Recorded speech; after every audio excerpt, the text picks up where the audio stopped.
हुआ है या किसी की मृत्यु हुई है, कैसा सूतक है? बोले महाराज जन्म ही हुआ है।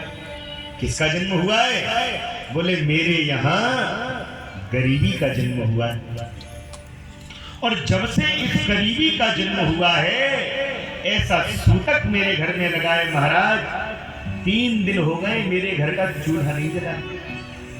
मेरे बालक भूख से व्याकुल घूम रहे हैं, मेरे बालक भूख से व्याकुल होकर तड़प रहे हैं। मैं उनको कुछ नहीं खिला सकती, आपको क्या भिक्षा दूं?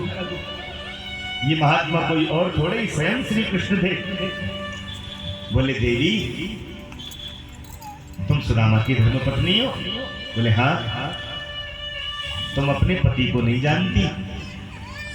तुम अपने पति को जितना साधारण समझती हो इतना साधारण तुम्हारा पति है नहीं।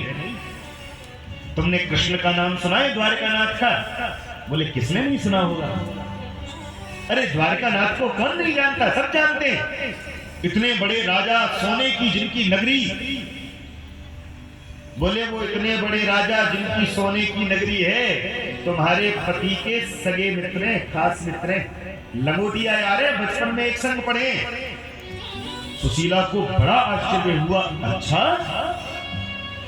सुशीला तो सोच भी नहीं सकती थी कहां कृष्ण और कहां हम दरिद्र ब्राह्मण।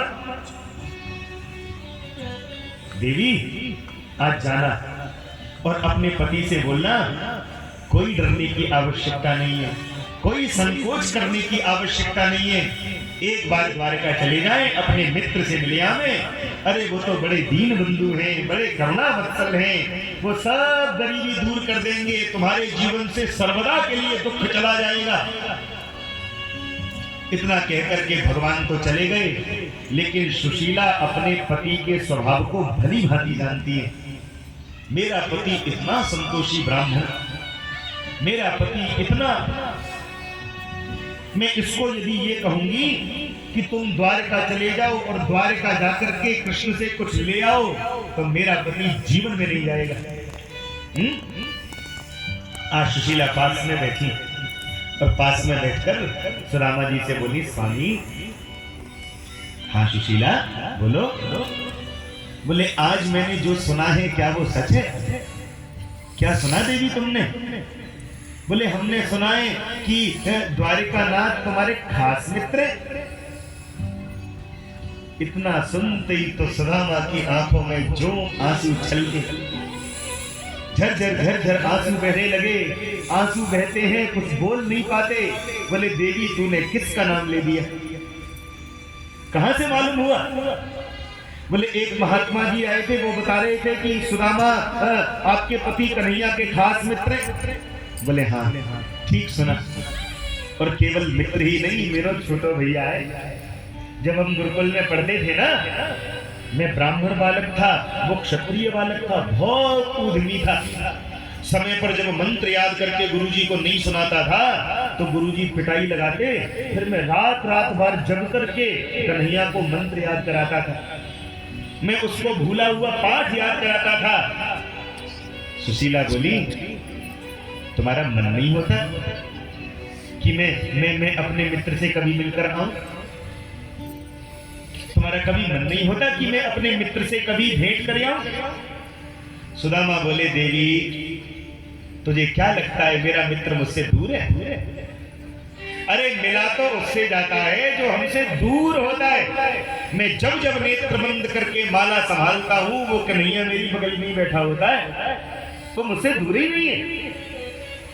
और देवी तूने मिलने वाली बात कही, अब देख तू तो भली भांति जानती है, मित्र के यहाँ, गुरु के यहाँ कथा भागवत सत्संग में, किसी मंदिर में खाली हाथ नहीं जाना चाहिए। अब पहली बार तो मित्र के यहाँ जाऊं, अब तू घर की स्थिति तो देख ही रही है, अपने खाने के लाले हैं, कैसे जाऊं, क्या लेकर जाऊं? सुशीला के नेत्रों में चमक आ गई। बोले अगर मैं कोई व्यवस्था कर दूंगी तो सब काम बन जाएगा। बोले स्वामी आप तो जाने की तैयारी करो, मैं कुछ करती हूं। और मैंने अभी निवेदन किया था ना, सुशीला यदि चाहे तो एक सखी से कह दे तो घर में चावलों के कट्टे आ जाएं।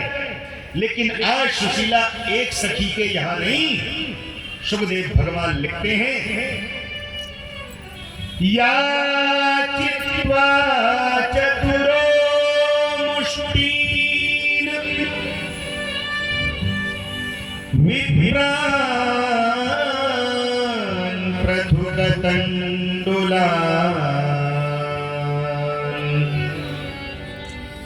चैलखण्डेन तान् बद्ध्वा भर्त्रे प्रादामुपायनम्।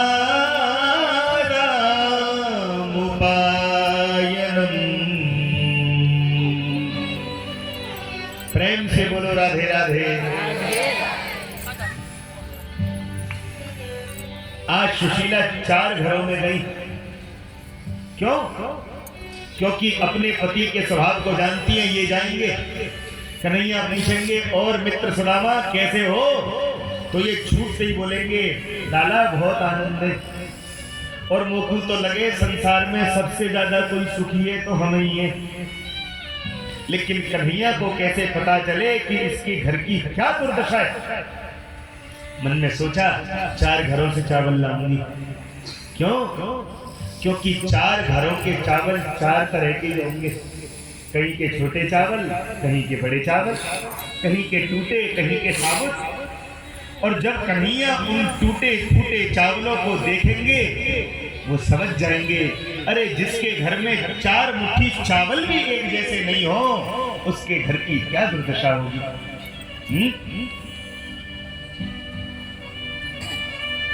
चैलखण्डेन तान् बद्ध्वा, ऐसे कपड़े में वो चावल बांधे जिस कपड़े के खंड खंड हो रहे थे।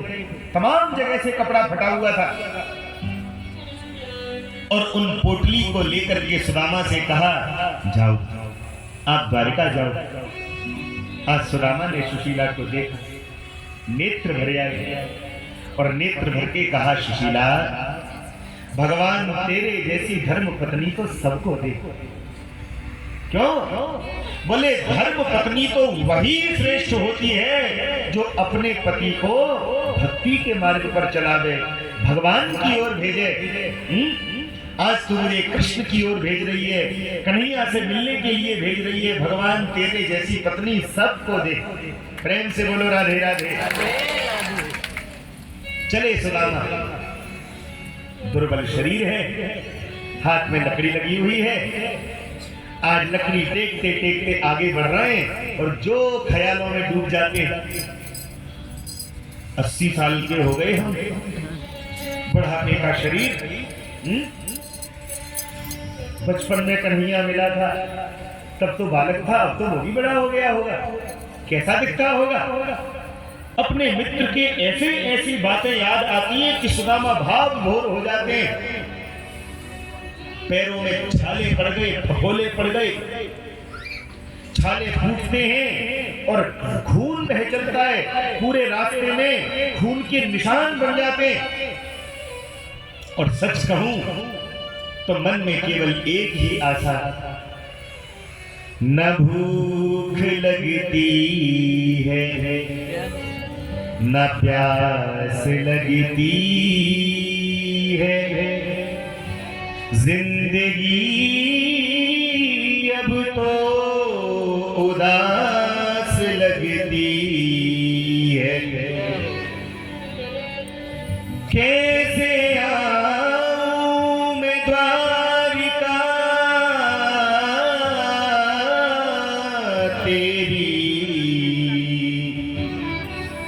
आस भी अब तो निराश लगती है। आस भी अब तो निराश लगती है। जब सुदामा का शरीर थक करके चूर हो जाता है तो मन में होता है मैं द्वारका पहुंच भी पाऊंगा या नहीं, मैं कन्हैया से मिल भी पाऊंगा या नहीं।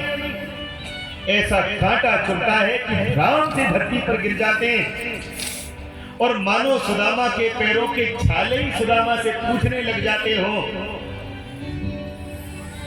चलते चलते पूछ लिया उन पाँव की छालों ने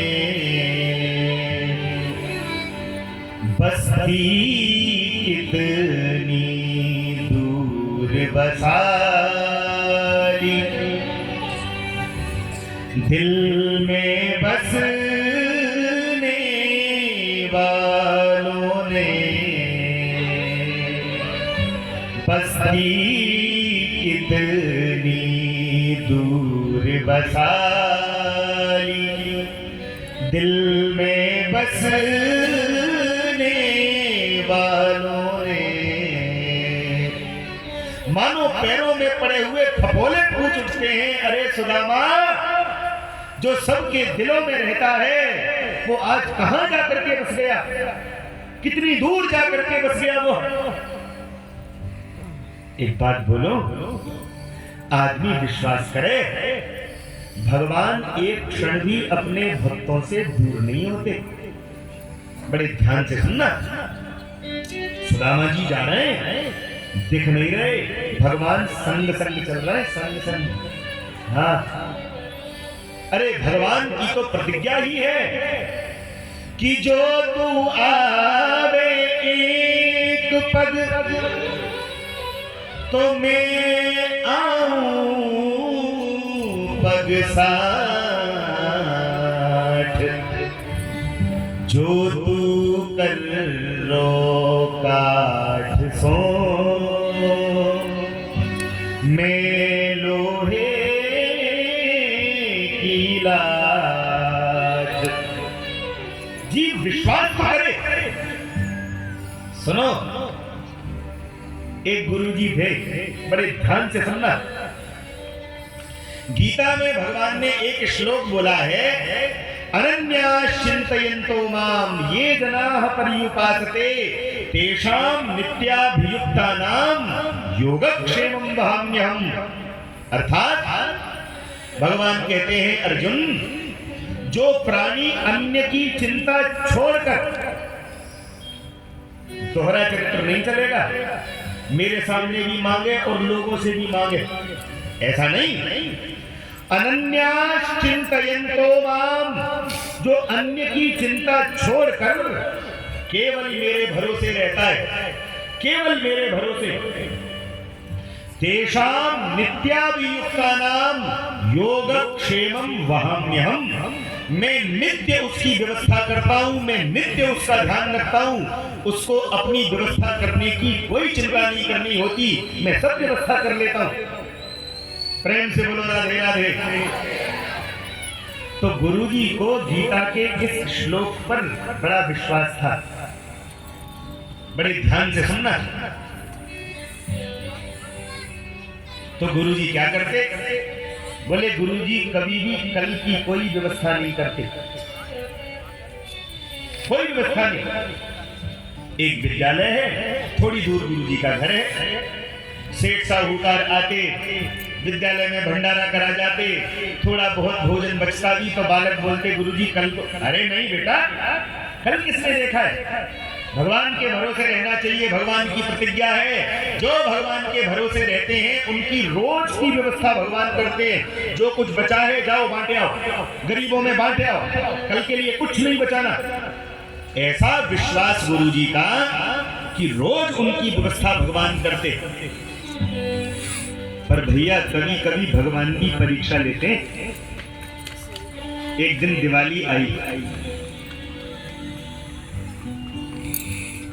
गुरुजी की पत्नी ने कहा कल दिवाली है, आज विद्यालय में भंडारा हुआ है, इतना अन्न आया है, कल के लिए कुछ रख लो, कल त्योहार है। तो धर्म पत्नी को डांटते हुए गुरुजी बोले, ओ देवी, कल किसने देखा है? अरे भगवान की प्रतिज्ञा है, भगवान रोज सबकी व्यवस्था करते हैं, उनके भरोसे रहो, कल की व्यवस्था अपने आप हो जाएगी। अब दिवाली आ गई, सवेरे से शाम हो गई, रोज तो कोई ना कोई सेठ साहूकार आकर के व्यवस्था कर भी जाता था, आज तो सवेरे से शाम हो गई, कोई नहीं आया। संध्या होने लगी, अंधेरा होने लगा, सबके घर में दिए जलने लगे, लक्ष्मी पूजन होने लगा, मिठाइयां बंटने लगी। और गुरु जी के यहाँ तो कुछ है ही नहीं। सवेरे से गुरु जी प्रतीक्षा कर रहे हैं, भगवान किसी को भेजेंगे, भगवान किसी को भेजेंगे, भगवान किसी को भेजेंगे। ध्यान से सुनना, शाम तक जब कोई नहीं आया, दिए जल उठे, पटाखे फूटे, अब तो गुरुजी के मन का धैर्य टूट गया और गीता की पुस्तक खोली, क्रोध में भर गए, एक कलम उठाई और गीता के इस श्लोक को काटने लगी। सब बेकार की बात है। भगवान कहते हैं मैं व्यवस्था करूंगा, कोई व्यवस्था, देख लो आज पूरा दिन निकल गया, कोई व्यवस्था नहीं करी। और पेन चलाने के बाद में भी मन नहीं भरा, क्योंकि कितनी भी कलम चला लो, थोड़े बहुत तो अक्षर दिखते ही हैं। बोले मैं इस श्लोक को बिल्कुल समाप्त ही कर दूंगा। तो जो स्याही थी जिसमें कलम डुबोते थे, वो स्याही ही पूरी पलट दी, श्लोक को पूरा काला कर दिया। और अब भगवान की लीला हुई। गुरु जी तो इधर पाठशाला में अकेले हैं, बालक सब गुरु माता के पास में आ गए। एक नन्हा सा बालक आया, 11-12 वर्ष का, सिर में बहुत भारी पोटली लगी हुई है, बहुत सारी मिठाई, बहुत सारा घी, बहुत सारा भोजन, बहुत सारी बत्तियां, बहुत सारे पटाखे, सब व्यवस्था करके लाया है। लेकिन उस बालक का मुंह काला हो रहा है, पूरे शरीर पर डंडियों के निशान बने हुए। दरवाजा खटखटाया, माता दरवाजा खोलो।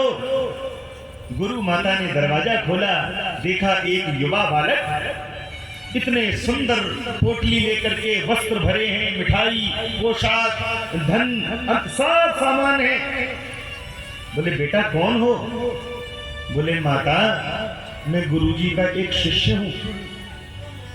देखो आज मैं थोड़ा सा लेट क्या हो गया, अब आज दिवाली थी, मुझे बहुतों के यहाँ जाना था माता, तो मैं थोड़ा सा लेट हो गया, मुझे थोड़ा सा विलंब हो गया। तो गुरुजी इतने नाराज हुए कि देखो पहले तो मुझे डंडियों से मारा, पूरे शरीर पे डंडियां छपी हुई हैं, और इतने में भी मन नहीं भरा गुरुजी का, तो देखो मेरे पूरे मुंह को स्याही से पोत दिया, मेरे मुंह को पूरा काला कर दिया। गुरु माता को दया आ गई, गुरु माता बालक को भीतर लाई, उस बालक का मुंह मल मल के धोने लगी। बालक का मुख तो साफ हो गया, लेकिन गुरु माता के हाथ उस स्याही से काले हो गए। बालक को सामान देकर चला गया, और अब गुरुजी को लगा अब तो अंधेरा हो गया है, अब तो चलना ही चाहिए। तो जैसे ही गुरुजी अपने उस विद्यालय के बाहर अपने घर पर आए, ध्यान से सुनना, घर तो जगमगा रहा है, दीपक भी जल रहे हैं, पटाखे भी फूट रहे हैं, सब बालक मिठाइयां भी खा रहे हैं। गुरुजी ने आकर के कहा, अरे देवी ये सब व्यवस्था किसने की? सोई गुरु माता क्रोधित हो गई और डांट करके बोली, आज दिवाली के दिन आपने बालक को पीटा? अरे थोड़ी लेट क्या हो गया, थोड़ा विलंब क्या हो गया, इतना मारते हैं कि बालक के पूरे शरीर पर डंडियों के निशान छप रहे थे। चलो मारना तो ठीक, उसके मुख को तुमने स्याही से पोत दिया, ये क्या तरीका है? ये अच्छी बात नहीं है। अब गुरुजी को लगा मैंने तो किसी को नहीं मारा, मैंने तो किसी का मुख स्याही से नहीं पोता। अरे देवी तुम क्या कह रही हो, मेरी समझ में नहीं आ रहा। बोले समझ में क्या आना है, ये तुमने ठीक नहीं किया। आपको मालूम है मैंने उस बालक का मुख कैसे कैसे धोया, और देखो उस बालक का मुख तो धो दिया, लेकिन मेरे हाथ काले पड़ गए। और जैसे ही अपने हाथ आगे किए कि देखो मेरे हाथ काले पड़ गए, उन हाथों में गुरुजी को श्लोक दिखाई दिया, अनन्या चिंतयन्तो माम ये जनाः पर्युपासते तेषां नित्याभियुक्तानां योगक्षेमं वहाम्यहम्। इतना देखते ही तो गुरुजी की आंखों से जो झरझर आंसू बहे। गुरुजी सोचते हैं राम राम राम, हम कितने अधम हैं, हम कितने पापी हैं। भगवान को एक दिन का विलंब हो गया तो मुझे भगवान की बातों पर से विश्वास उठ गया। मैं कितना बड़ा पापी हूं, कितना बड़ा दुष्ट हूं। मैंने भगवान की वाणी पर विश्वास नहीं किया। अब तो गुरुजी तुरंत दौड़ करके विद्यालय में आए। गीता का जो श्लोक था, उस गीता के श्लोक को पहले सफेद स्याही से सफेद किया, फिर गुरुजी ने दोबारा से कलम उठाई।